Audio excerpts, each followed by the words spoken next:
Howdy everybody, welcome to the Indie Scientology podcast. I'm your host, Andy Nolch, the Space Cowboy, and isn't it lovely to be here listening to this Straussy Walsy?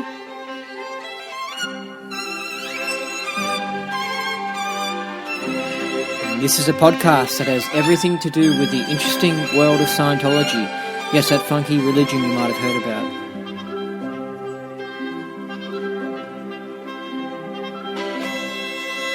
If you don't know what Scientology is, then I recommend not listening to the first few episodes of this podcast. Well, I do, because I explain what Scientology is, but you can hear a short explanation of it right now. Scientology, put simply, is a bunch of self-help books and exercises that evolved into a religion created by American sci-fi author L. Ron Hubbard in the 1950s.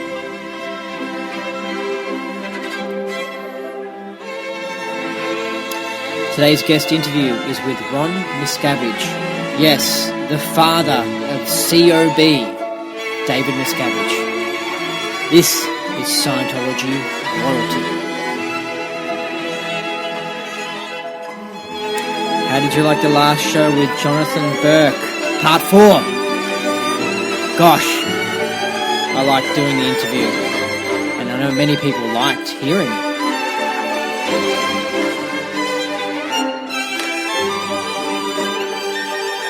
Oh, it's now time for us to go down that rabbit hole into the interesting world of Scientology. Up is down, down is up, left is right, right is left. What you thought was impossible is possible.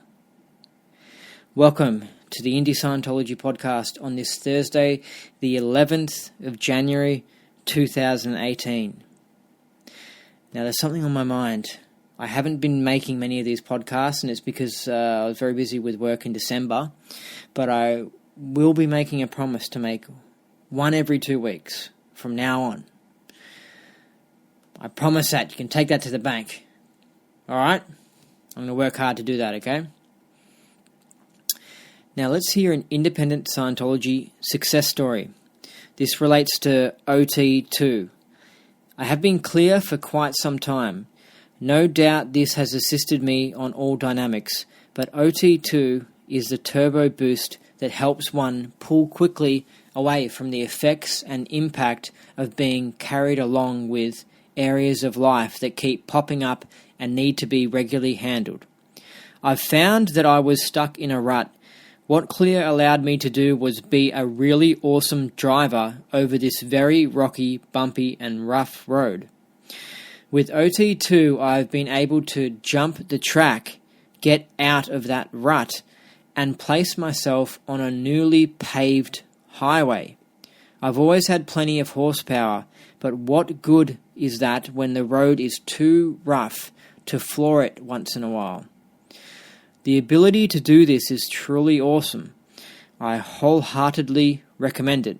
And that was from the APIS magazine, the Association of Professional Independent Scientology, and that's it's a website, an association where you can go to and you can find an auditor, and no matter where you are in the world, you get some help there. You can also get some, if you become a member, you get some of the Scientology materials, and you can also go to Ronsorg or go to, there's many other places where you can do independent Scientology. Now it's time for comment of the week. This is from Tita Mia from my YouTube channel, Andy Nolch's YouTube channel, and it's from the last episode of this podcast of Jonathan Burke. It's part 4 of my interviews with Jonathan Burke, and she commented this: "Whoa, these are some bombs you guys dropped here. So much good info and perspective. I don't think it is hard to know what the deal is with David Miscavige. He witnessed and participated in the takeover of the church. Most likely he was deceived while doing it. He now knows the real tech and OT levels are not even available to him. He knows the power these people have, and he can be taken out if he doesn't cooperate, as they need him to keep the public under the spell, etc. In reality, he's just a slave and a prisoner, and he must live in a great deal of apathy because he was once a believer in the real Scientology."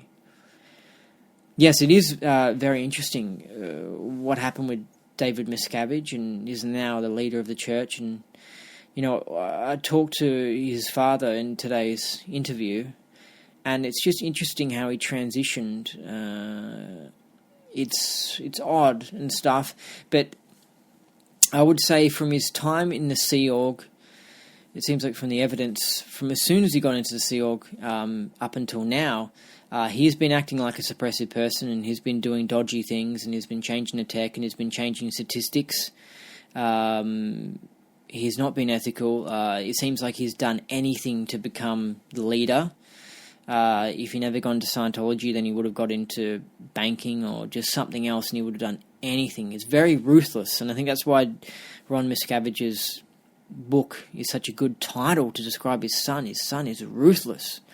His son never gives up, and just, but, he goes to achieve his goal, but the problem is that, he just does dodgy things, and he hasn't helped Scientology, he's just crazy, dedicated, yes, but, dedicated in this crazy, he's just a classic SP, he's got the characteristics, So, it's time now for a Scientology joke. Alright, hope you like this one.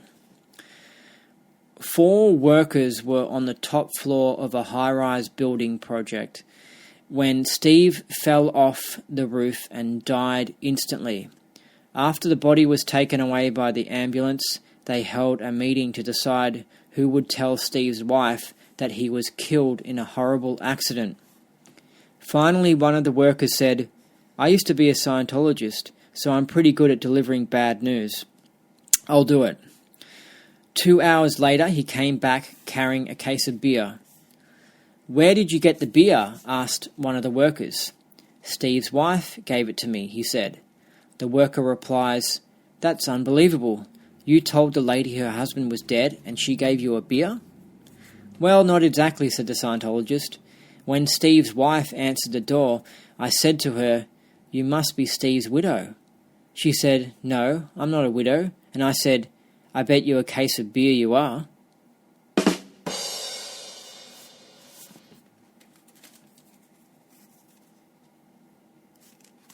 Okay. All right. Wow. It's now time for the guest interview with Ron Miscavige. He's David Miscavige's father. And this is a good interview. I mean, it's not good in the way that some of the interviews have been in the past with John Burke, where they're the long 2-hour, half-hour ones and they drop all these bombs. But this is more good historical information about Scientology and trying to understand how David Miscavige changed and how he took over the church and some of the stuff he's done. It isn't as long as the usual interviews I do.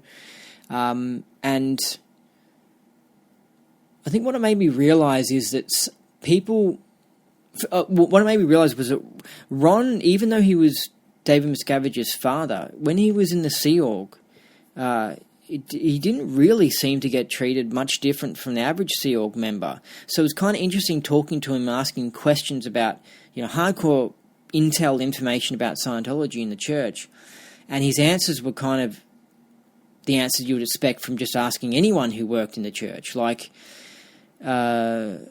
it's like he wasn't privy to anything. And he says it many times. He says many times how his son just didn't treat him any better or anything. That's why he had to blow the international base. Like, his son really didn't treat him, like a family member or anything. He just totally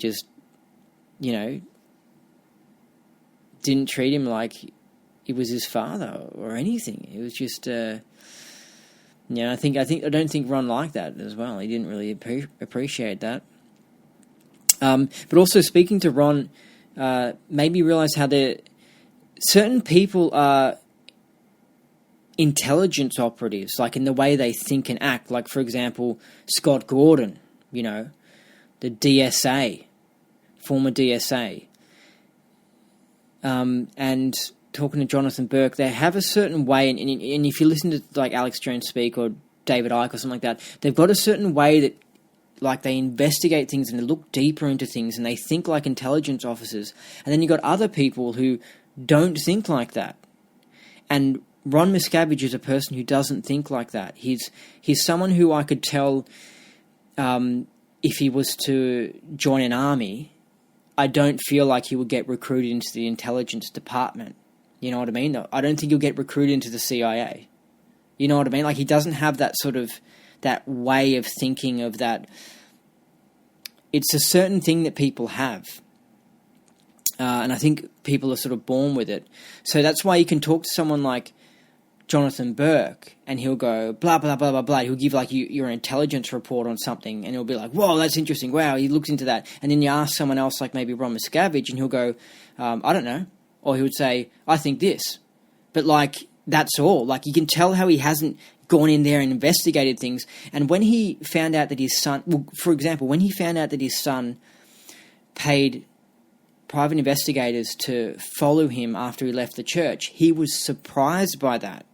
And see, an intelligence person who thinks like that and is switched on to what's going on, all that sort of stuff, that whole world of intelligence and shiftiness and stuff, and the CIA, people who switch on to that, if they had left the church and they were the church's, the father of the leader of the church, they would go, yeah, of course I expected I would get followed and stuff. So when I found that them following me, I thought it was really interesting, you know. Well, that's what I would have been like, easily, because I know how David Miscavige thinks, and I know about intelligence operatives and how OSA works and all that sort of stuff. But it's interesting from his point of view. He was kind of surprised. It was like, wow, Dave was actually paying private investigators to follow me around. You know, he was really surprised him. So it gives you a clue how he's not privy to intelligence ops and all this sort of stuff. And most people aren't. And that's why most people believe that 9/11, you know, well, actually people are really starting to change now, but most people believe that 9/11 had nothing to do with, you know, the CIA or the government or anything, because they don't automatically think intelligence, like, oh, that might be an intelligence thing or an assassination thing, or like, you know, they don't think like that. It's a whole different way of thinking. And also, some people, they get influenced by Alex Jones and stuff, and they get into that area, yet they don't have any natural talent for it. So then you talk to them about things, and they just have these wild theories, and they're just confused and shit, because it's just like they're not naturally good at investigating things. Like if they're in the CIA, for example, they wouldn't get promoted because they're not that good at investigating and finding out intel and, you know, what's going on here and what's going on with this spy, and, you know, anyway, it's to be good at it, this intelligence stuff. I believe people are born with this ability. Anyway, so it was interesting talking to Ron, because it was like, seeing how people think about things differently. And also talking in previous interviews with Janice Gilham Grady. She, again, was someone who I would say isn't the sort of person that's like prone to intelligence work or CIA stuff. Anyway, that was just my opinion to introduce the interview. I think you're going to like it. You know, I fired a lot of questions at him. It was like an express interview for about an hour and 15 minutes. Let's bust out a cup of tea and dig into this. Let's hear some talk about the world's most interesting and controversial religion, Scientology. Today's guest interview is with Ron Miscavige. He is David Miscavige's father. For those new to Scientology, David Miscavige is the current leader of the Church of Scientology, kind of like Scientology's Pope. Ron has been involved with Scientology since the 60s. He is a successful musician and is like Scientology royalty. He left the Sea Org years ago and has written a book about his experiences in Scientology and being the father of COB. The book is called Ruthless. Hopefully he isn't ruthless to me. Ron, are you there? Yes, I'm here. Hey, Ron. And no, I won't be rootless to you. Yeah, but and by the way, just for your listeners, the actual name of the book is Ruthless Scientology, My Son David Miscavige and Me. Yeah. And of course, yeah, I'm lazy. Because I think there's a couple other books just called Ruthless. That's the reason I'm saying that. Oh, really? Yeah. Well, yeah, about Scientology? No, they're just okay, other things. totally Right. disrelated. Yeah, so you're where you are. The weather's a bit ruthless this time of year, isn't it? It's unbelievable, Andy. It's unbelievable. Record it's cold. like down in the zeros Fahrenheit, and wind chill factor like maybe 10, 15 degrees below zero. Normally, I'm a cold weather person. I was born and raised in the coal mining area of Pennsylvania, which the winters are pretty severe there, but I've never experienced something this bad in my life. Wow. I'm in a part of world where it's interesting to try and imagine what it'll be like to live around snow. Like, I have no experience at all, and I kind of romantically think it'll be amazing to go to America one day and live there and experience snow. Anyway, how's the music going? Well, I'll tell you truthfully, if you go to an area and it's like maybe 20 or 25 degrees and you go skiing, it's fabulous, you know? It's very romantic looking, you know? I mean, you go skiing at the end of the day, you go into the bar, you have a couple of drinks with your friends, and it's just like being in the movies, you know? Yeah. So how's the music going?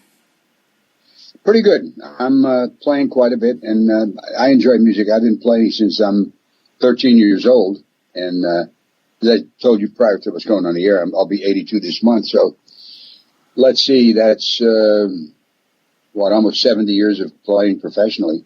Yeah. I mean, literally, I was playing for money when I was 13 years old. Wow. And in those days, we got $2 an hour. I used to play a 5-hour gig, and we got $10 at the end of it. But you could go to a store called J.C. Penney's and buy a pair of jeans for $1.50. Yeah. So, you know, as a kid, I was kind of rolling in it, you know. Wow. So you could buy jeans for $1.50. In the 40s, that's right. Yeah. And that's how much you were getting sort of per hour. And what now? How much were you getting per gig or per hour? $2 per hour. Per hour. So that's pretty good. That's really pretty good. I'm telling you. I mean, you know, you talk about it now and you say, "Are you kidding?" But in those days, that was pretty nice, you know. Yeah, it's interesting. Yeah, because I'm into economics. But let's talk a bit about your new book, because I listened to it because I do the whole audio book thing, and okay. It was a good book. It was pretty short and to the point, and it was actually one of the easiest books that I've ever sort of read and listened to before. Like, it was just to the point. It was good information. I didn't have to clear lots of words. It was really easy to read, which I like, because, you know, sometimes it's a bit annoying when you have to like get really difficult books to read. I know exactly what you're talking about, and I purposely kept it on a ground where just people could listen to it without looking up words, because, as a matter of fact, right now I'm reading a series of books by Will Durant called The History of Civilization. And this guy goes into so many big words. Yes, I know, yeah. And it breaks up the flow of reading the book, and then I have to go back a little bit to get the angle that he was bringing about. So I purposely kept it so people would understand it, because the book, the reason for the book was not to come off as high and mighty or holier than thou. I wanted to get a message across, because the reason I wrote the book was I lost my family, and I wanted to get that message out to warn people about cults like Scientology, that how they can, over a fairly long period of time, actually, gradiently and just in little increments, get you to agree to things and get your mind set up so that you're programmed to think the way they want you to. And then they can get people to do things like my 2 daughters and my grandchildren actually disconnecting from me. Mm. This is not okay with me. I mean, they call themselves a church. Frankly, I think from my experience, and I was with them for over 40 years, 26 and a half years on staff, they are a cult disguised as a religion, operating as a business. And they've gone from in the 60s and 70s, where you could go in and take beginning courses, which were fairly helpful in life to become more capable and more competent at what you did. Went from that to now it's strictly fundraising and seeing how much money you can give them, and second and third mortgage your house. And people go bankrupt doing this. And Their minds are programmed to think that they're saving the world. They're not doing anything like that. Yeah. Not any. Well, what was really interesting when I started to wake up to the church, and I left a few years ago, was when I found out that they didn't have all these IAS events every few months raising tons of money. They just had an event once every few months that everyone wanted to go to, and there was a tiny bit of regging, but it was much more... This is back in the late 80s, someone was telling me what it was like. It was much more reasonable, and I found out, then I was comparing it to what it was like in 2012, and I was like, what the hell? Like, this is just crazy. Yeah. Like, they were milking as much as they can, and the thing that sort of annoyed me was it was just scaring everyone away. Like, people weren't going to the events, people weren't rocking up. It was making people PDS because you walk into the org and it's like, oh, what are they going to milk me for now? Yeah. Hey, so if someone wants to buy the book, where can you get it from? Amazon? I would recommend Amazon. I think you can get the best deal. You get fast service. I don't know what stores have it in Australia, but I'll tell you, the book is well worth reading because it's not just, and as by my own opinion now, this is me, I think it's very even-handed. I try to give a correct story as to how my particular association with them evolved right from the time I was born up till when David was born, right up to present time, and how it got that way, and how it changed from being somewhat of a nice self-help group into a just ruthless, goddamn money-making organization. And that's all they want is your money, all right? Yeah. Anyway, if you go on Amazon, that's the best way. What about your website? Is it on your website? Yeah, you can order it there. It'll direct you to a link where you can get it. And the website, and I should give this to your listeners because, well, here's what it is. If you go to therealronmiscavige.com. That's therealronmiscavige.com. It'll take you to my website. It's not the hate site? What's that? It's not the hate site? No, and the reason I'm saying it is because the church, and I'm sure you're familiar with GoDaddy, aren't you? Yeah. The church has got their fake, their what's it called? Their black PR site of you. Yeah.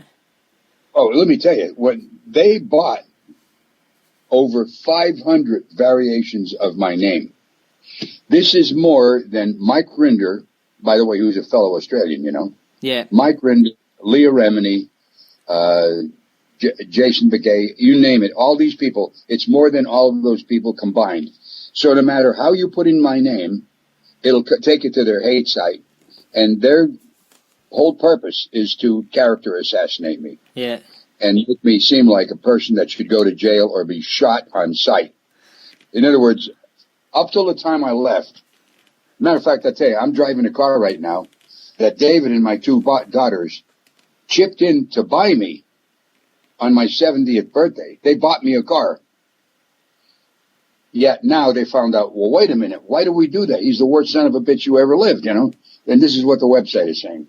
So unless you put in therealronmiscavige.com, it'll take you to the hate site, and then you can see how creative they can get on building up a story. Yeah, no, yeah. I remember watching some of the videos, and it was funny to watch, like them trying to nitpick little things, and it's an entertaining version of the truth. It's just like, oh, this is funny.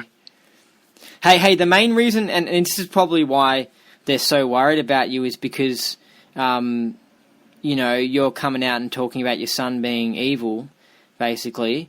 And that's the main reason why I was really interested, and I think other people were really interested in reading your book, because they're like, whoa, what does Ron have to say, Yeah. And so when I was listening to your book, I was very careful in, like, taking note of any instances of David having SP behavior, because when I got involved with the church in like 2010, and then I left in about 2015, so during that period, David to me was like this top Scientologist, like the most ethical person, and it really seemed like that. Like, all the information seemed like that, and then I find out this other information, and I look deeper into it, and I go, whoa, hold on a second, he's an SP, and it really made me go, whoa, this is an antisocial personality and stuff. And it blew my mind. And I know that if I told a lot of people who are still involved with the church in Melbourne, for example, that he's an SP, they would think that I'm a nutter, you know?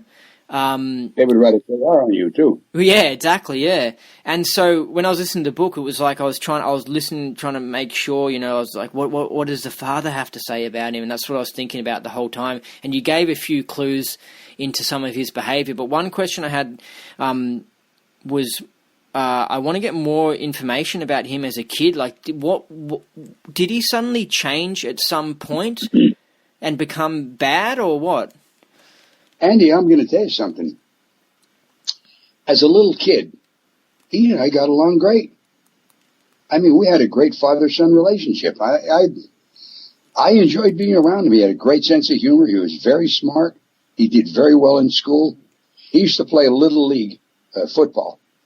And he was always small and thin.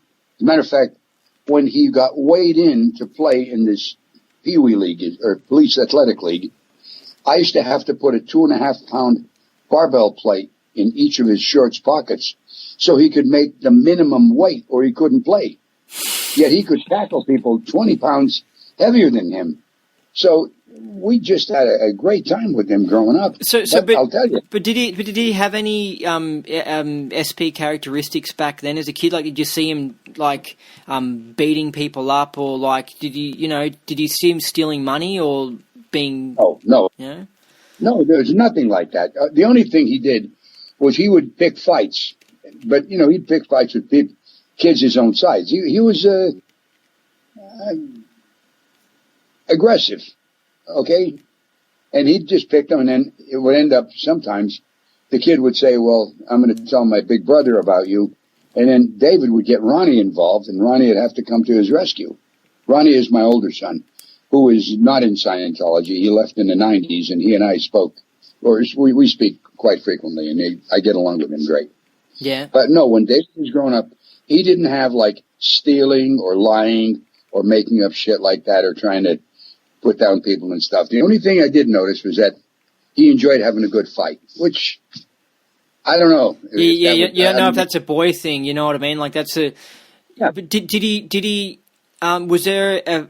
Well, did you notice any moment where he showed that he had no empathy at all as a kid, like where he didn't give a shit about other people or their feelings? Did he show any signs of that? No. What about? Because from your book, it seemed like when. Let's give you an analogy, okay? You take a lion cub. These cubs are born, all right? You can hug them and everything, and they'll probably lick your face and lick your hands. But there comes a certain point where their characteristics turn on, and that's it. And then a lion will go and hunt maybe a buffalo or a wild beast in Africa, grab them by the throat and choke them till they're dead, and then eat them. And they have no compunction. They got no conscience. They don't give a shit. Yeah. Here's their meal. Now, but let me tell you something. I think what happened with David was this. Have you ever heard the expression that power tends to corrupt? Yeah. And absolute power corrupts absolutely? Yep. Okay, just for your listeners, and you're doing the interview, there was a guy by the name of Lord Acton who said that. He lived between about 1834 and the early 1900s. He was an English member of Parliament. And he actually said these words, power tends to corrupt, and absolute power corrupts absolutely. He also said great men tend to be bad men. Many people don't know that one. Oh, wow. That's interesting. Yeah. It's very interesting, and I think this is what happens to David. He saw his move after L. Ron Hubbard died to move up and move into a position where he was running the church. As a matter of fact, prior to that, there was a point in his life when he was in the Sea Organization where he had a terrific bout of asthma.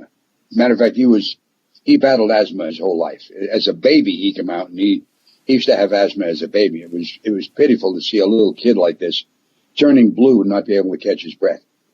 But anyway, he had this bout of asthma. He went into the emergency room. And when he came out, Paul Grady was the one that took him. And he said to Paul, listen, Paul, I just had a realization. And that is this. Power is not granted. It is assumed. Yep. And he assumed that power and moved right to the top.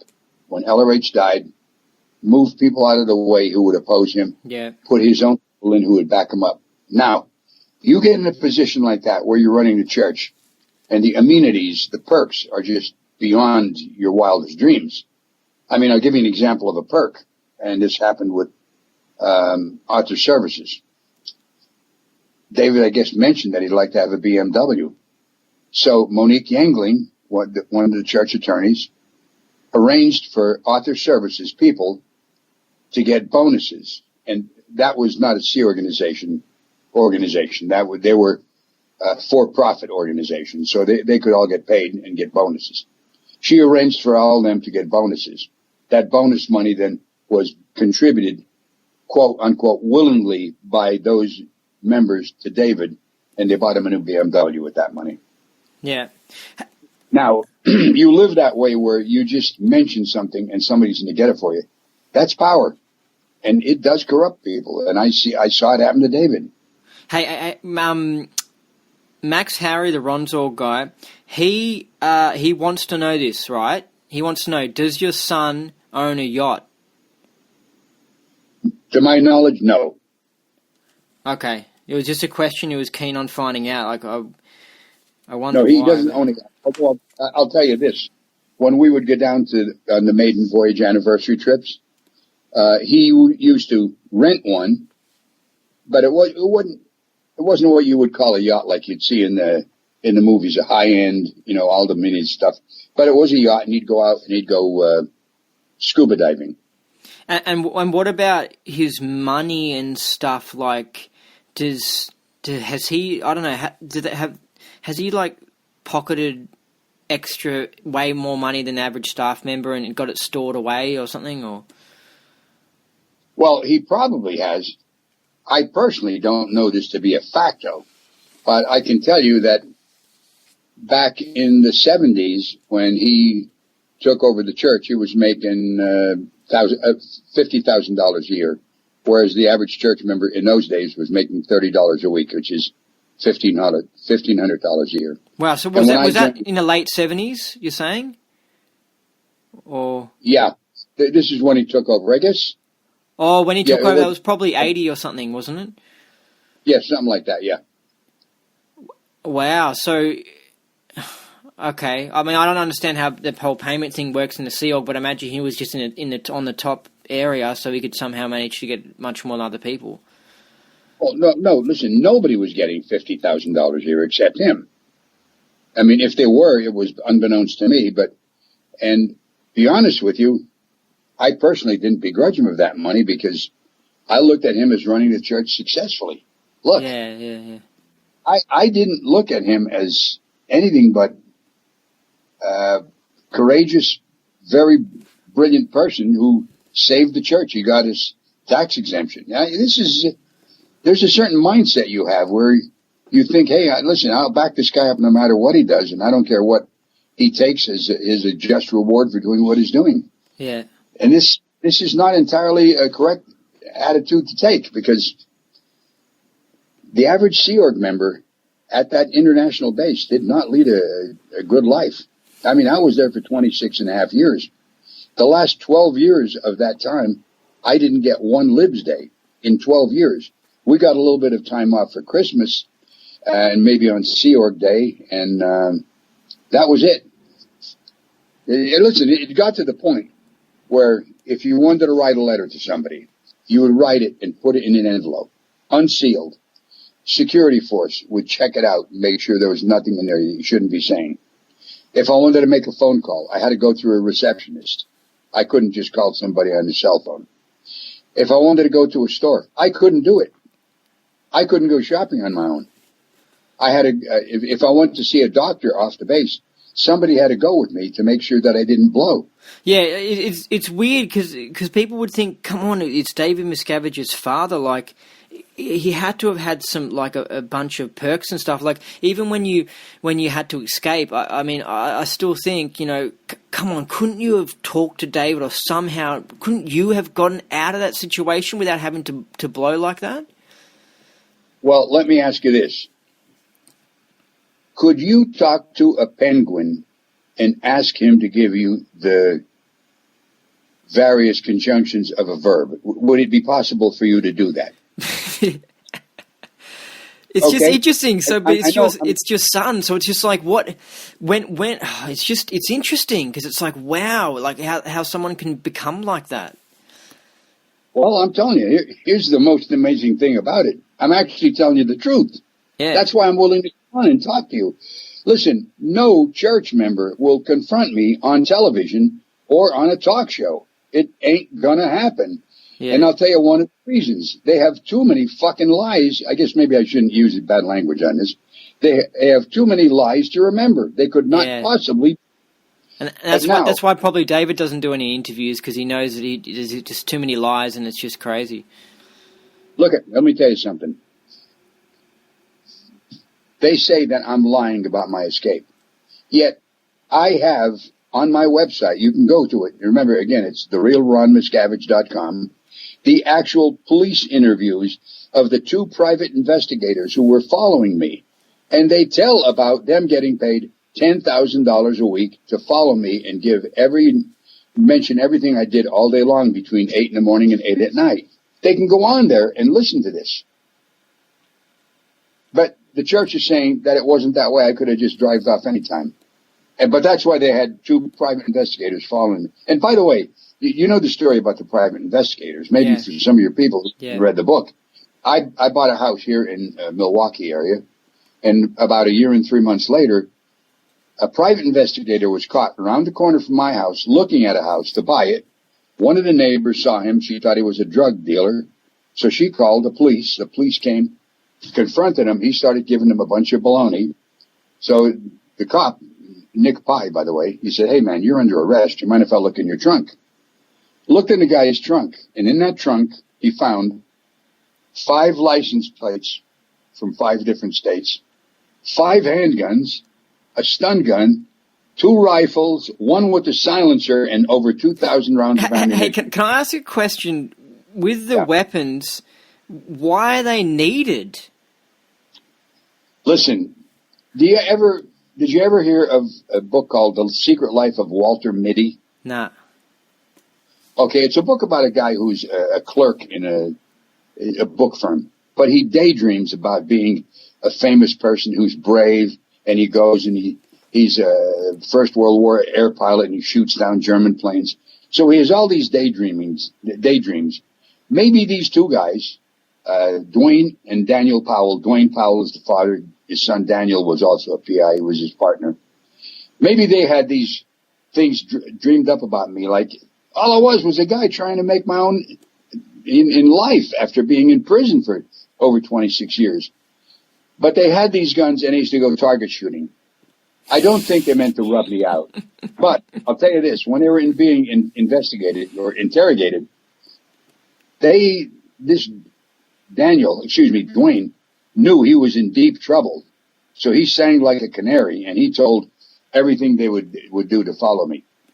But then the church would deny that this happened.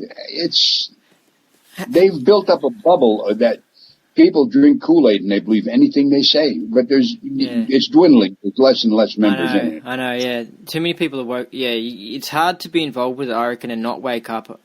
But, before we go on further, I'm going to tell you another thing. When they were being interviewed, they told about an incident that happened to me when I went shopping in a store. I come out of the store, this is the summertime, and I had a pocket T-shirt on, and I had my cell phone in my left-hand T-shirt pocket. So I'm putting the groceries in the car, and I bent over to do it, and I thought my cell phone was going to fall out. So I grabbed my left chest with my right arm. They were in a van, unbeknownst to me, looking at me, and the father said to the son, "Hey, it looks like he's having a heart attack. What shall we do?" So they called in, spoke to a guy by the name of Greg. Greg got off the phone and said, "Listen, hang on a second." A few minutes later, a gentleman came on the phone, identified himself as David Miscavige, and said to them, "Listen, if it's his time to die, let him die. Don't do anything. Don't intervene." That was my son. Now, they denied that this happened. Yet when Daniel Powell was arrested, he told that story. His son was not there. The next day, his son came looking for him, and he hadn't spoken to his father, and he told the identical story, and this you could listen to on the tape recording of their being interviewed. He told the identical story that the father told, yet the church is trying to say that it was made up. The son at least must have been a mind reader, if that's the case. They had no chance to get together to corroborate this, yet it was the exact same story. Mm. Yeah, well, I believe it. Yeah. Well, listen, for them to come up with the exact same story, same store and everything, it's ludicrous. So anyway, that's David now. And it's like this. Look at my hand. Mm. He went from this to this. And what age, though? When did this suddenly change? Because it seems like from your book, when he joined the Sea Org, he started to just become fanatical and just boom, like from the start of him being in the Sea Org. That's true. And all I can say is probably it was in his DNA. You know, I'm using that word incorrectly, but you know what I mean. It was in his DNA. Because he's becoming a man at that age. Yeah. And he had an opportunity to do it, and there was no checks and balances. And he was a strong person, a tough person, a charismatic speaker, very convincing person, and he talked people into following him. But at the same time, he was pretty brutal with the people that he used to handle. And it went further and further. And once he got control of the church, that was it. All right, I've got to fire a lot of questions at you, right? Because I've got a lot. So, do you get any attacks from OSA nowadays, like maybe internet attacks, or they're not still tracking you, are they? Or they probably are, but I guess if they are, these are smarter PIs because I haven't caught any of them. But there were several that I caught. One time when we went down to Clearwater to see my daughters, I had 3 private investigators following me. I wanted to go down and play the tape of these 2 guys being interrogated because I know the church wouldn't allow them to hear this. 3 PIs were following me. One time here, I'm a United States Marine veteran, so I get my health care at the VA hospital here, Veterans Association, and Veterans Administration rather. And there was a private investigator that followed us after I got released. I went in for a checkup. We caught that person. There was another one. There's about 3 separate instances, but I'm not catching them these days. So I guess they've kept their distance, or they're just smarter PIs. I don't know. What about? Do they track you on the internet? Did they stop you doing something? Yeah, I had a website. There's an exercise device that I sell that I've used for over 50 years. It's called an Exergenie. I talk about it in the book, by the way. And they hacked that site and destroyed it a couple times. So. Wow. Oh, yeah, what do you have to do about it? How do you solve that problem? What do you do? We went to the place where we bought the website and we got it corrected, but they're doing that. Now, I gave an interview to a local magazine here, and they insisted on putting in their comeback on me that everything I said was a lie. They're the only ones telling the truth. Everybody who leaves is a liar. Yeah. They're the only ones telling the truth, okay? Yeah. And that's the biggest lie of all. Yeah. Where'd you get up to on the bridge? OT5. Oh, wow, yeah. Are you ever going to do any of independent Scientology? Not really. No, as a matter of fact, in the book, I give recommendations of people who wrote about philosophy in the late 1800s, early 1900s. And I recommend highly that people read these books because I think that's where L. Ron Hubbard got his data. And in other words, in these books, one of the guys describes the mind that you have. He calls it the unconscious or subconscious Is this mind. Dale Carnegie? No, not at all. No, you get all the names at the end of the book. Yeah, I'm trying to remember what name. It was someone. I remember you saying it. Well, there's several of them. Some of the names are Charles Hannell or Atkinson. These are a couple guys that wrote about it. But listen to this. They describe this mind that records everything 24 hours a day. It never sleeps. They describe it exactly as L. Ron Hubbard describes the reactive mind. Not close, exactly. Yeah. It's almost like copied and pasted this. Yeah. Now, he said he studied Voltaire, Socrates, Sir Francis Bacon, people like that. I don't believe that at all. I think he went into these books that were written before he was even born and took it out of there. And you're not going to pay $100,000. You can get these on Kindle for 99 cents. Yeah. So if you read that, you'll get the same benefits of the good things with no agenda tied to it. In other words, there's no organization that you have to join or, pay $10,000 for a service or anything like that. Yeah, but the book can't audit you. No, that's true. But you can sit down with another person. Well, okay, let me tell you this.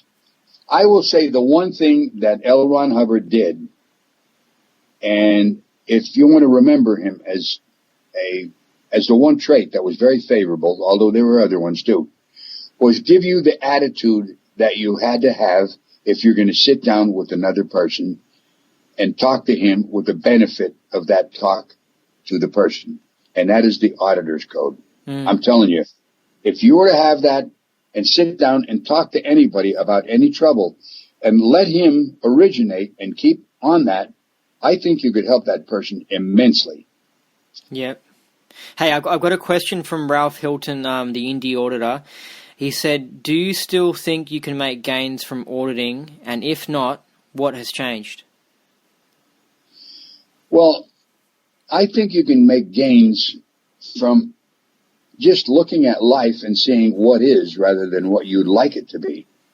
And look at yourself and the optimum actions that you take as opposed to those where you kind of, lose it. And as we would say, when your TRs go out and say, now, wait a minute, that's not me. That's some attitude I picked up somewhere along the way. And you can shed that on your own. I don't think, but if you could talk to another person who kept that auditor's code in and you were able to, well, are most of your listeners Scientologists?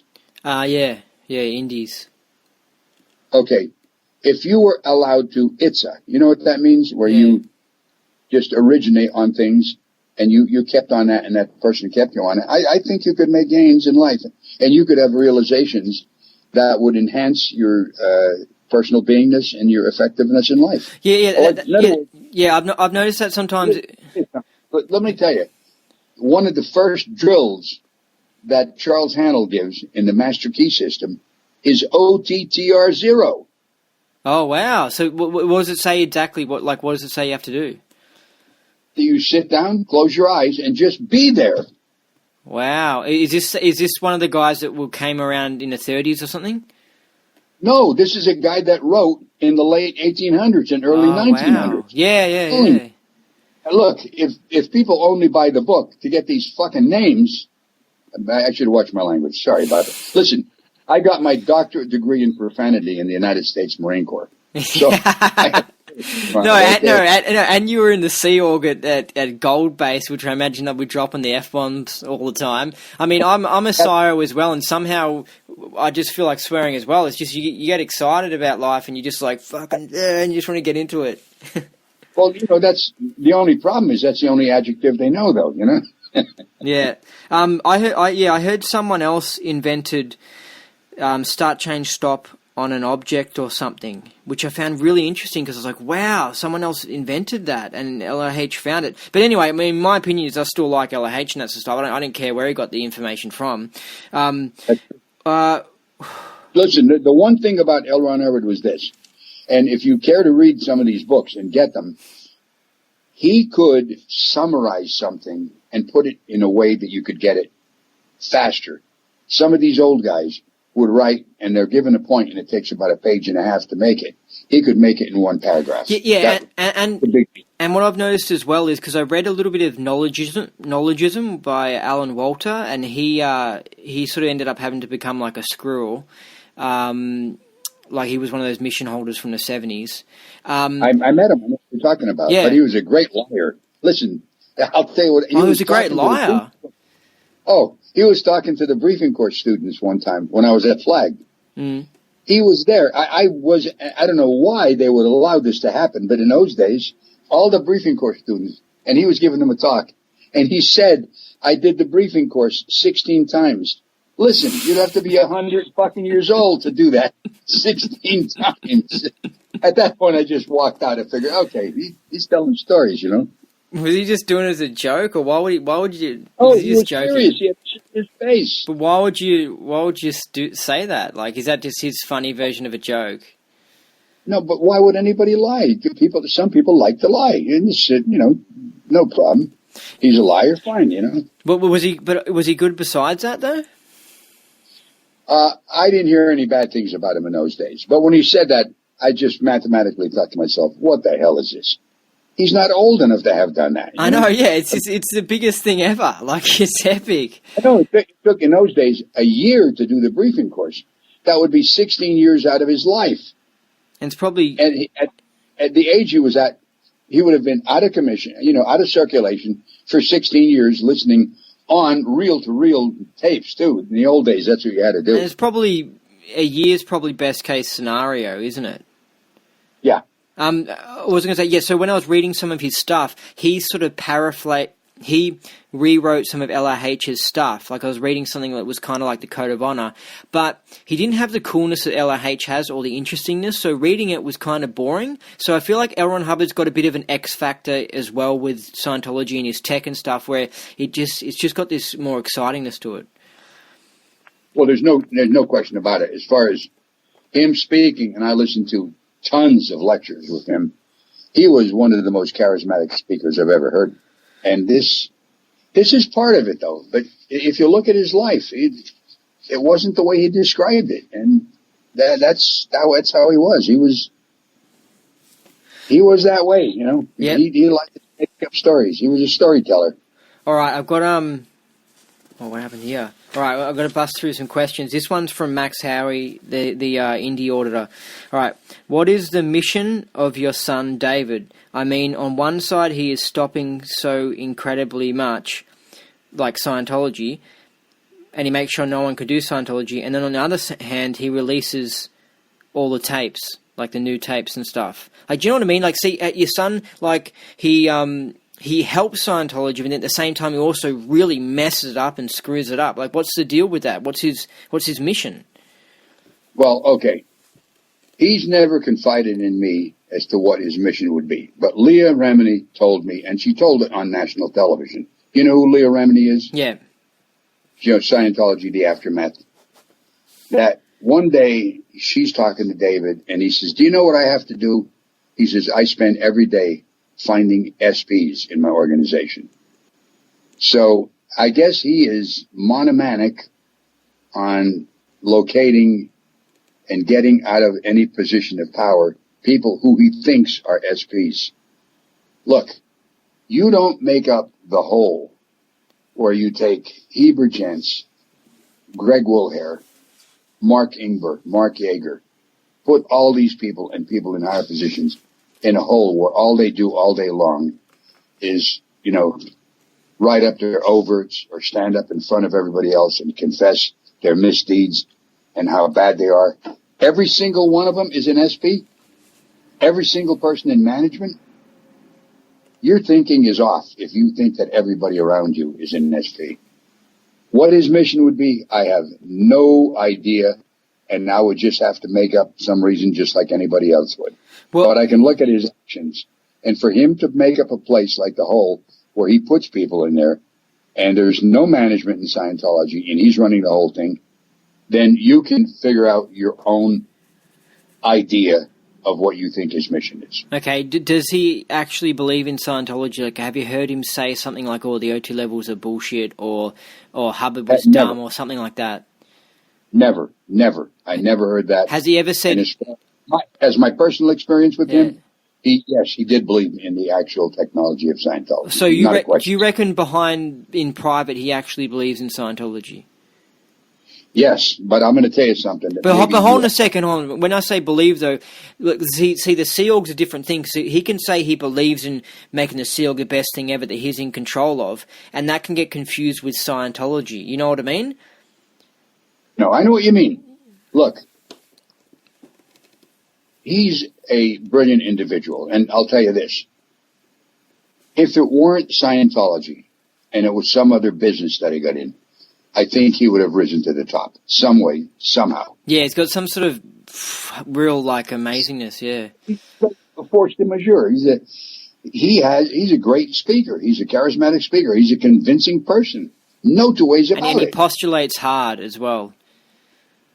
Well, you don't postulate hard. You just postulate. Yeah, I know. Yeah, I was thinking that. Don't make up anything that's going to go against that. But he doesn't give up though. He doesn't give up. No, not at all. You know about the positive postulate, right? Yeah. Oh, well, sort of. Okay. In these books, there's a guy that describes the exact same thing. Right. That you make up a mind that something is going to happen, and you don't even consider that anything but that would happen. The possibility of a negative aspect of that doesn't exist. That's a positive postulate. That's why I'm saying, look, I don't make money on guys getting these books off the internet, but I can tell you this, you will benefit from it. And especially if you're a Scientologist, because as you read them, you're going to say, well, wait a minute. This is what LRH said it, but he said it in a maybe more concise way so we could get it. But let me get back to the point I'm making here. Yeah. So you got it. I think David is a brilliant person. He's got to know, and this is a fact, that the idea of somebody going exterior with full perception at cause, going to another area to view something, as an example, me going exterior and coming down to Australia to read a newspaper in Sydney, that ability has never been attained by anybody ever since Scientology came about. You've got to know that. I disagree. You disagree? Well, I personally have never met anybody who could say, okay, I'm standing in front of you. You go in the next room, put your money on the table. I'm going to tell you how much money is there. Have you experienced that? Not really, but it's just a complex thing. This is a complex thing, but I know. Have you heard of remote viewing? Of course I have. Yeah, well, I have no doubt that remote viewing exists, and I've heard... Hold it.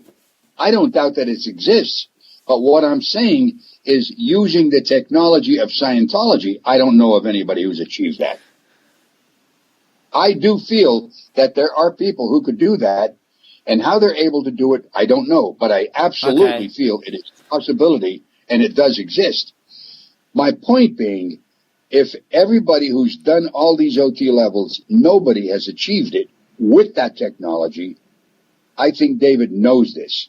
And this is why he keeps sending people back to the beginning of the bridge so they'll do it all over again to buy him time. So maybe he can figure out some way that this could come about. That's what I think. That's the problem I think he is stuck with. That's interesting. Because my friend, I'll tell you, I can observe life. This is my opinion. Everybody's entitled to opinion. Some people are fucking stupid and other people are smart, you know? Yeah. That's my opinion. But I think it's observably so. And I think this is what's happened with him. He is stuck with an immense problem of trying to figure out some way and maybe going through LRH's stuff again and again and again, maybe going through other methods and trying to align it to what something that LRH said and giving this to somebody, and this would allow them to do that. But me personally, and by the way, I want to tell you something that happened that had nothing to do with Scientology, but this absolutely demonstrated this power. I was in One Cherry Hill, New Jersey. That's where the mission was that we first got into when I first got into Scientology. And there was a girl getting a session. Her name was Renata Fisher. And I was standing in this main room with the mission holder, Norm Muller, who was, by the way, a New Zealander. Renata Fisher came running out of the auditing room, and she says, I have to go to the bathroom. Give me the key. So Norm gave her the key. The bathrooms were in the hallway, and there was a men's room and a woman's room. Okay? She took the key, went into the woman's room, came back out, put the key in his hand. She said, thanks. He looked at the key, and he said, this is not the key to the woman's room. It's the key to the man's room. We went into the hallway, put the key in the woman's room door, and it would not work. That to me was a demonstration of a positive postulate. Yeah. A possibility that it wouldn't open. Yeah. Okay. Now, that had nothing to do with, well, except the positive postulate is something that LRH talked about. That's true. But you see what I described? Yeah. And also, with the exteriorization thing, like, I do agree, like, if somebody, let's say, got into Scientology in the 90s and they were just involved with the church and they're still around the church now and they've gotten to OT5, I do believe that they probably can't properly exteriorize and do these amazing things. But I do believe this ability is possible, and I do believe Scientology helps you towards being able to achieve it, and some people can do it more than others, and it's something that needs to be worked on and all that sort of stuff. But that's interesting you mentioned that, because how Miscavige might be changing the tech to try and make people more OT, because that would explain the SRD with GAT2's release and stuff, because the SRD is just like a bunch of all these processes, and he's making people higher on the bridge go back and do them, all these objectives things.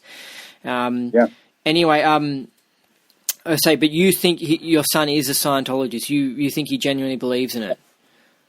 Yeah, and you got my point as to what I think the problem he has, that it hasn't gotten anybody out of their head causatively, knowingly, to be able to view things remotely, as we both agree that that's a possibility. And I absolutely agree that this is a possibility that a person can exteriorize and operate. I don't know about moving objects, but as far as viewing things, I absolutely feel it is possible. But in the 42 years I was involved in Scientology, I didn't meet one person who was able to demonstrate that. But I met a lot of people who were pretending otherwise, though. You reckon they were pretending? Oh, absolutely. Yeah. Why would they pretend? How would they pretend? Because they didn't want to say, hey, listen, I was supposed to be able to go exterior with full perception. I didn't get it. So they would tell the stories about it, So they'll tell you a story that was probably a fake story. Yeah. There was a guy, he owns a mission. He's actually still a friend of mine, so I'm not going to black PR him, as to say. And there was a door that they wanted to get into, and there was a person there. They didn't have a key. And they says, hey, why don't you open it? You're an OTA. He says, no, I don't want to do it because I did it one time before and the person got sick when I did it, so I'm not going to do it. That's bullshit. That's bullshit. He couldn't do it, so he made up a story as to why he didn't want to do it. Some weird little thing like that, yeah. Yeah, but, fine. I mean, listen, you do your TRs. I think people can get tremendous results out of doing TRs. Yeah, and going clear, like you believe in clear and stuff, like you achieved it, yeah? Yes, I achieved it, but I will tell you this. Other than, I don't think people achieve clear with the full definition of clear that LRH talked about. Oh, yeah, I think a lot of sires would agree with you on that one. Yeah. And but as far as when I achieved the state of clear, I do remember distinctly that my automatic picture bank had turned off. And that day that I attested to it, I laid down in bed to go to sleep. And I jumped up in bed and thought, wait a minute. I used to have like pictures running through my head all the time. They were gone. Like voices and stuff, or like no, just pictures. No voices, but just like automatic pictures, and it was gone. Did you feel? What does it feel like? Because I remember one dude who was telling me, he was like, I felt 1,000,000 times better, and he's like 1,000,000, like it's like, what the hell? Well, okay, look, it's a subjective thing. Yeah, when that happened, I just felt that I wasn't held back by anything of my own doing. Nice. It's basically what you're doing. In other words, you come to the point where you're not holding yourself back. Yeah. You see what I'm saying? Yeah. Hey, because probably you are your own worst enemy. Yeah. And you are your own greatest friend, if you want to take the corollary of that. And just like LRH said, and this is a true statement, he says, anytime that you assign cause to an entity, you give power to that entity. Yeah. Whereas if you were to take the opposite, assign cause to yourself, you're giving power to yourself. There are methods, and this is in the books, that I'm talking about, where you apply these and you can achieve things in life. You can achieve things like successful things. What auditing? It sounds like I'm promoting these old books, and if it sounds that way, I am. Well, yeah. Well, I understand it because I'm into other things as well. Because when you get things from a different viewpoint, the similar ideas from a different viewpoint, it really helps you understand it. Like it really, even with me, because I've got 2 podcasts now that I'm going off, and it really helps me to improve the other one by starting up another one. It's really interesting because you see it from like a different viewpoint or something. Anyway, so I just want to clear up this thing about David being a Scientologist. So you really think he's a really believing, because it's just, he does all these things that violate, like he changes the tech and other stuff. He does all these things that indicate that he's not a Scientologist. Well, what would you describe a Scientologist as? Someone who thinks that everything L. Ron Hubbard was true and you can't question anything, or you can't have any other viewpoints than that? Is that what you think a Scientologist is? I think someone who, I guess someone who wouldn't screw all the tech and who wouldn't put people in like, I don't know, you got me thinking now, but I'm listening to stuff about his life, though. It seems like he does many things that violate Scientology. And I heard from someone that he said that David said that the OT levels were a bunch of bullshit. Well, I never heard that, and me personally, I never heard him say that. And he would confide in me with many things that I don't know how that person would have heard. Okay, I'll tell you what. I heard that David was fiddling the statistics and changing comms that were going to LRH in the early 80s. See, that to me is a big sign of someone who's not a Scio. Okay, now, that I can tell you, Terry Gamboa is the one that also told me that. Because David worked at Author Services at that point, and they would send stats in to L. Ron Hubbard as far as how their stats were going in book sales. And Terry would make it up, and David would say, no, you're not going to send that. You're giving him bad news. He would write up something that was a complete lie. Terry is the one that told me that, and they would send this report to LRH. So would David? So would David? Are we getting off the point here? Because people do lie. People lie. Nobody is perfect. I don't know of a perfect person I've ever met in my life. What good has the person done? Now, I think LRH did a lot of good, but I will be honest with you. I think the bad far outweighs the good. There's no question in my. Oh, wow. I think different. All right, I've got to fire these questions at you. Well, does David get audited? Does he do any self-auditing or anything, or solo? Or? Got no idea. He would never confide in something like that to me. All right. But do you see him go and study student hat, or do you see him doing any studies or any? No, none. So hold on a second. As in, like you haven't seen it, or you don't know? Well, I haven't seen it, and I don't know. Both.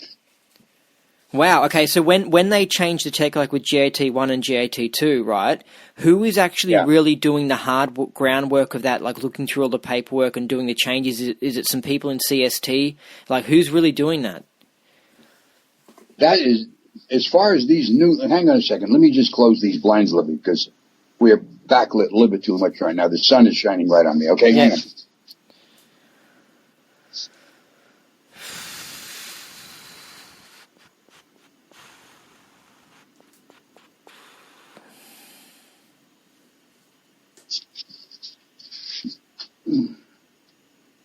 How's that? Is that a little bit better? Yeah, it's good. Yeah. Now, as far as that tech is concerned, that would be done by him and anybody in RTC. You know, RTC is his personal force, Religious Technology Center. Yeah. But as far as any of that stuff is done, as far as I can see, it's done by David alone. There's nobody else who has input on that. Nobody. Oh, so you reckon he's a lot responsible for GAT2 and designing and putting together? He's the ultimate leader of the church. There's no two ways about it. I don't want to start doing a puff piece on him, because as far as I'm concerned, he has done a lot of good, but the life that we lived in the international base was a very grim existence. You got to know that. Yeah. And that would be an indication as to what's going on in that guy's mind. And as I said earlier in this interview, believe me, he wasn't that way when he was a kid or even as a young man. We got along great. Not a little bit good. Very good. Okay, we enjoyed a lot of good times together. And he wasn't that way. When he changed, did you notice any voice changes, any habit changes to make you think that it was a different person or something? Well, the way we got along and he treated me. And by the way, look, on my birthday or on Christmas, he always sent me very nice gifts. Treated me very nice. You know, dear Dad and stuff like that. Like on my birthday, he would send me a meal down from one of the nice restaurants in Los Angeles. And I could enjoy that meal with my wife, Becky, for as many hours as I want. He wouldn't attend my birthday, though. And as far as me working as a staff member, he always called me Ron. He never called me Dad. It's interesting. It's really interesting. That was, I mean, these are the things I can talk about with certainty because I experienced them. Yeah. But when you're asking me to give an opinion on something, yeah, I'll give you an opinion. But remember, it's my opinion. Yeah. Hey. I can tell you the way things went at the Golden Era Productions facility in Hammond, California, I wouldn't treat another person that way. But maybe that's in his mind, the way he felt he had to treat people. Ruthless. That's the reason I called the book Ruthless. Yeah, it's a good word. I mean, there was a movie, it's called The Bronx Tale, and there's this guy, one of the gangsters in the movie, and he said, listen, it's better to be feared than it is loved. And there's a lot of truth in that statement. Wow. Like if you're going to run an organization or if you're going to run a movement, maybe that's the way you should be. I don't feel that way, but I can't doubt his success as far as taking over the church and holding on to it for all these years. I don't know of anybody who would be able to take his place. I don't know of anybody who would be able to do that. Yeah. So let's look at the good side of him. But on the other hand, it got so miserable living that life of complete subjugation, pinned down. My life was those acres of Golden Era Productions. His life was the world. He could go off any place and on a whim, any place, do anything he wanted. Wow. Every action I took, I had to get completed staff work to do. I had to do a CSW to do it. I couldn't go to see my brother when his wife died. Well, the next time I saw him, he was in a coffin. I never saw my brother alive in the last maybe 12 years of my being at Gold. Did you ever see the underground bases? You mean at like CST? Yeah. No, I never saw those. No. And what about these people who think that like the government or like the IRS or the CIA sort of took over the church somehow in upper management and planted like plants in there and stuff? What do you think of that? I think that's somebody's opinion. And listen, people can think anything they want to think. Personally, I don't think it's true at all. I've never seen any indication of it. And I was involved right at the top for 26 and a half years. I never saw any indication that this had happened. Like, so you don't think there's a group of like lawyers or something that are in control of the church at the top? Personal opinion? No, I don't think there is. What about if they're in CST and we don't even know? David is the ultimate dictator of that church. He's the ultimate ruler. Flat out. All right. Flat out. Okay, I got a question. Hold on. Do you know what is the policy or intention with Diana Hubbard? How does he treat her in reference to David? Well, Diana Hubbard is a scriptwriter at Gold now. She was when I was there. Now, mind you, I left in 2012, so that's like going on 6 years ago this summer, or this March rather. But I do remember her writing scripts for events, them getting canceled and then being written by somebody else. And many of the scripts that were written for the speakers at events were written by Dan Sherman, who was David's personal speechwriter, and he would write speeches that other people would say. Then it comes to the point where David gave all the speeches. Now, you no longer have anybody speaking at events except for him. Yet, if you remember, I don't know if when you were in, it was Guillaume would speak. No, it was all about David when I was involved. He had the full takeover and everything. Okay, well, in the earlier days, Guillaume, the EDN, would speak. Mark Yeager occasionally would speak. Mike Rinder would speak. Heber Jens would speak. None of these guys speak now. Of course, Heber is not even in good shape enough to speak right now, but Mike has left. Guillaume, none of them talk. You know that. So it's a one-man band right now. There is no international management. There is no such thing. It's just him. It's just him. I've got a quote here from your book. It says, "A person can choose to live a fruitful, productive life helping people, and I firmly believe that you get the most benefit out of life that way. If you begin doing evil stuff, it is going to come back to you somehow. If there is one point where I think Scientology falls down, it is this. Hubbard stated time and time again that Scientology was a scientific approach to the mind and life." So you don't think it's that scientific? I think he tried to make it sound like it was scientific. All right? No, I don't. But to add to even that statement, the one thing that Scientology lacks is compassion. When I say compassion, look, there's other religions, and you can pick any of them apart. You know, some of the stuff in other religions are questionable, like, I don't know how you could justify a virgin birth where a person could have a baby and still be a virgin, but this is what they believe. So that makes it a religion, and it's a subjective viewpoint. But the Catholic Church, even with all their problems with young boys and just all the baloney they got involved in, there's still that a person down and out sometimes needs help. They'll help a person like that. There's Catholic hospitals, there's Catholic schools. There's a bit of compassion for the poorer people. Not much, but nevertheless there. Whereas in Scientology, you don't want to help a poor person or a downstat. You know that because you were involved in it. Yeah. You don't pay attention on them. It's only to make the able more able. Yet I think there are times when man needs a hand, and sometimes you can help a person, maybe give them a bit of money or some food or some friendship or some talk. But the ultimate help would come in getting the person to learn how to have a productive life. There's a place here in Milwaukee called the Rescue Mission. I heard about that many years, and I used to see, like in old Charles Bronson movies, Rescue Mission would be on like Hollywood Boulevard, where people would sing holy songs and then they give them something to eat or something. Whereas this Rescue Mission, I wanted to see what it was about. So I went there, and they gave me a tour. And it's true, they would give homeless people a place to sleep and help them out. But there's a couple floors dedicated to teaching people a skill. And they would teach them how to do a job. And then with the clothes that were donated, they'd clothe the people so they could go out and get a job. And they could stay there till they got on their feet at a very small amount of money. And then when they were able to stand on their own, they'd move them out and move people through. Now that to me is real help. There's nothing like that in Scientology.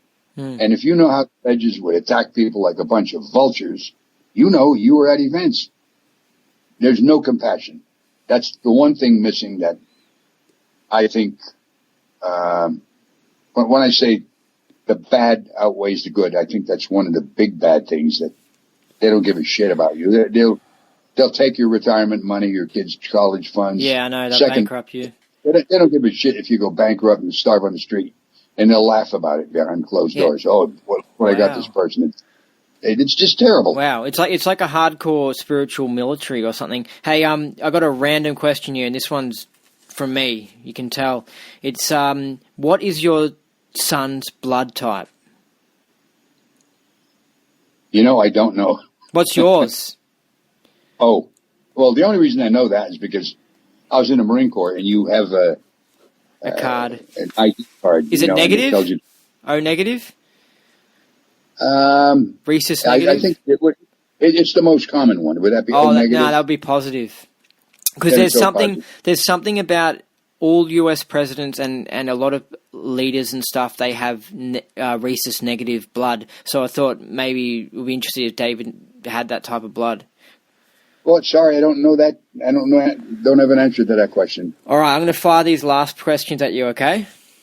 Yeah. Yeah, all right. Do you think David is involved in any big major crimes like money crimes or like murder, like what happened with Lisa McPherson and stuff? No, I don't think David is involved in any money crimes like that or murder crimes. I think Lisa McPherson was handled so badly by the church. I think that girl could have lived. They just were. It was a big flap. Absolutely. Pardon me? It was a big flap, like it was a big stuff up. Oh, it was as big a flap as you can get, because as far as I'm concerned, she was declared clear before she died. And I don't know enough. I heard that David declared her clear, and it's just like, what the hell? Why? Like, he's not even a CS. You got it. And as far as her getting care, I think if they would have taken off this bullshit that you got to keep her out of a hospital where she might get psych drugs. Well, she may have gotten psych drugs, but she may have lived also. Yeah. And maybe you could get off psych drugs, but once you're dead, you can't get off being dead and come to life again. So, I think it was very badly handled, and she could have lived. And I put the onus on the church on that. Yeah, I don't think that because the church sends someone so PDS and they weigh them down, I think it cancels out any effect that the auditing can have. So she could have been running around keyed in from the organisation and shit. Hey, do you know of any sexual perversions with David? None. How's his wife going? Is his wife somewhere in CST or something? The last thing I knew, his wife was at a facility up in Big Bear, and this is data I got maybe 3 years ago from a guy who was in RTC, and he blew, and he said that's where she was sent, to the facility near Lake Arrowhead. Is it Author Services or CST, the organisation? CST. CST. You know where it is, in the underground vaults. Yeah, I heard that. Yeah. Does David have any, when he's replacing himself, or like, when he gets old, like what's the deal with that? Wait, say this again now? Like when David gets old and retires and that sort of stuff, and replacement, who's going to replace him, or what's the plans? Do you not know of anything? Or my personal opinion, he will never have a replacement, and he will never retire. He'll stay in that post as long as he lives. Yeah, and so what will happen then? What will happen then? You tell me. We both will guess. We both will take a good guess at it. Yeah. And as far as I'm concerned, the way it stands now, and per statistics, the membership is dwindling, and it's in a dive bomb. Look unless you are a shepherd or you never watch the internet or look at news, who's going to walk into a Church of Scientology these days? I know, what new person? Yeah, it's got a horrific reputation. Flat out. It's flat out. I tell people I wrote a book, and then they climb up on me until I tell them it's an expose, and then every single one of them said, "Oh, this goddamn church, blah, blah, blah," and they have the worst opinion of it. I haven't met one who said, "How could you have done that?" Ever. Not one, ever. Yeah, I mean, when I got into it in 2010, it was the reaction that people had when I said I was getting involved with it was kind of like as if I'd joined like a Satanist group or something, you know what I mean? Look, it was just like, whoa, so this is an interesting question from Jonathan Burke, and it's, what if LRH had come back now? How would it change your viewpoint in regards to the church? Well, I don't know how to answer that, because I don't know what he would do different. Because David is following the policies of the church. I mean, but not really, though. What's that? But David's also not really. He's also doing all this crazy shit, like getting rid of all the upper management, and he seems to be doing his own thing. Well, he is doing his own thing. You hit it right on the head. I can't add anything to that, but I don't know what LRH would do. Maybe he would fire David and say, "Hey, listen, I'm running the show again." Who the hell knows? It's just it's a guess. Had you seen any evidence in upper management in the church anywhere of LRH coming back, or his plans on coming back to be set up for him to come back, or anything? Nothing. All I know is what you know, and this is the fact that you go into any church of Scientology, there's one room set up as LRH's office, right? Yeah. And that's in every org in the world. As far as any news about him coming back, I got no data on that, whatever. I know this, he hasn't come back. Yeah. Yeah. All right. Let me think. I think that's about it. What's the best win you got case-wise? Was it going clear? Actually, I'll tell you what. Yeah, that was great case-wise. But are you familiar with power processing? I heard about it. Yeah. That was, to me, the greatest case gain. I mean, in one moment, in one auditing session, I felt that was tremendous. But the greatest case gain I got was after I left. Oh, yeah, yeah. And after I started reading these books that these guys wrote and realizing that you didn't need another person to make you into a more capable person. You could do it on your own if you were willing to confront and look at life as it is without any, well, the reason it's that way. No, not any of that. Just this person is this way. Here's this situation. This is this. In other words, looking at what is. That's, to me, the most powerful thing you could do. And what is this, as far as my family is concerned. You know, the only reason I wrote that book was because my daughter's disconnected from me. At one point, I went to see my daughter Denise, and her husband said, "Look, Ron, we're through with you and Becky forever." It was at that point that I decided to write a book. I had no intention of writing a book. All I wanted to do was play music, sell extra genies, get on with my life. But at that point, I realized, hey, I'm writing a book because I think I can help other people not get involved. The book was written out of duty, not because I wanted to get even with somebody, but just to get people in a state of mind that they realize you can get involved in a cult like this, and it can alter your life for the worse, although you may think that what you're getting out of it is altering it for the better. The music I play for enjoyment, okay? The book I wrote out of duty. And again, just to mention it, because you only mentioned it once, just don't put in Ruthless, but you got to put Ruthless, Scientology, my son David Miscavige, and me, and my name, and that book will come up. Because there's other books called Ruthless. Yeah, and the audiobooks, I think I got the audiobook for Amazon, because they got the option you can get the book or the audiobook, and it's good. They're the best. And my website is therealronmiscavige.com. You can get in touch with me that way. And who knows, maybe one of these days I'll come to Australia and you can make a Vegemite sandwich for me.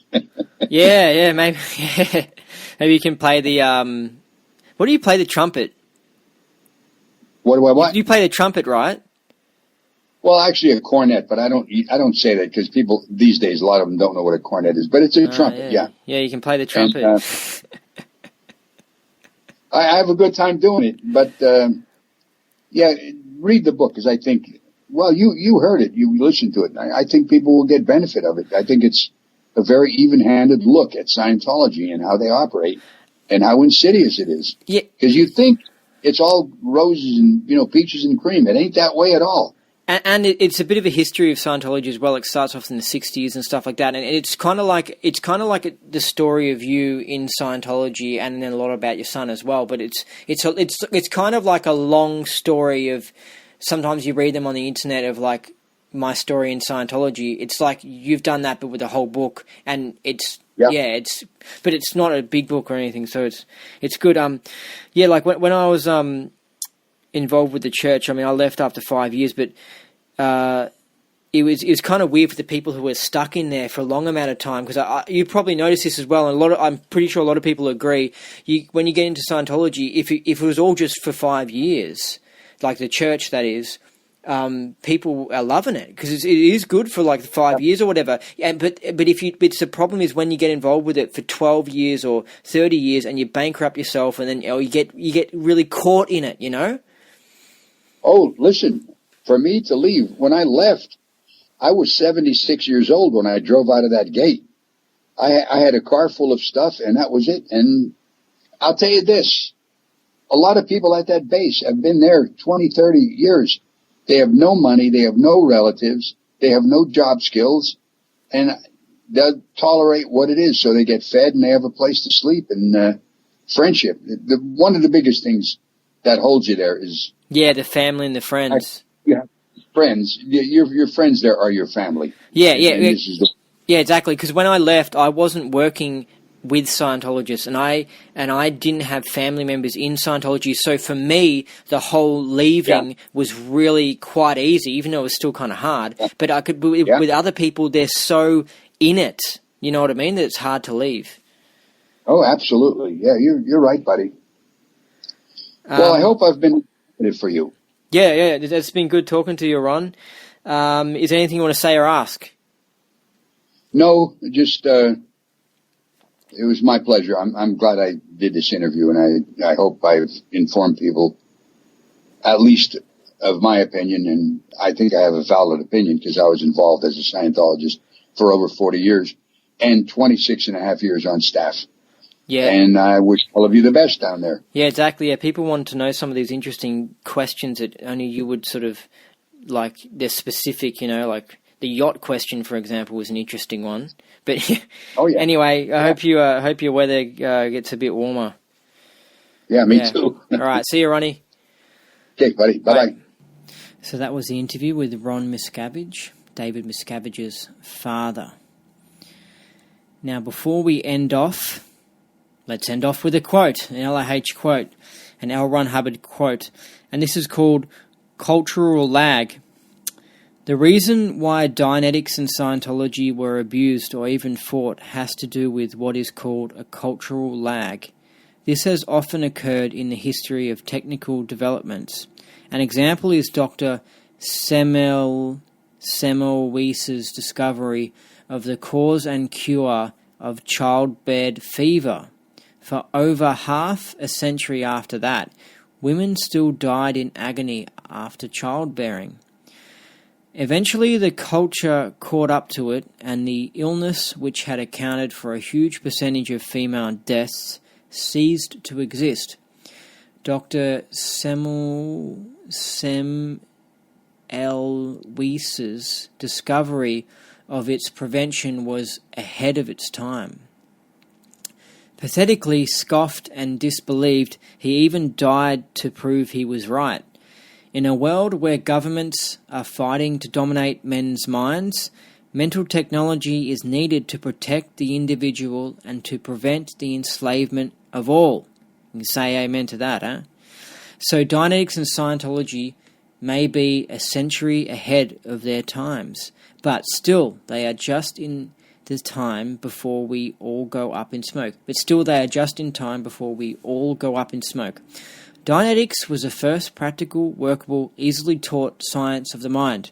It has endured nearly 19 years and is better and more used than ever before. Wow, you can say that again. Yep, absolutely. In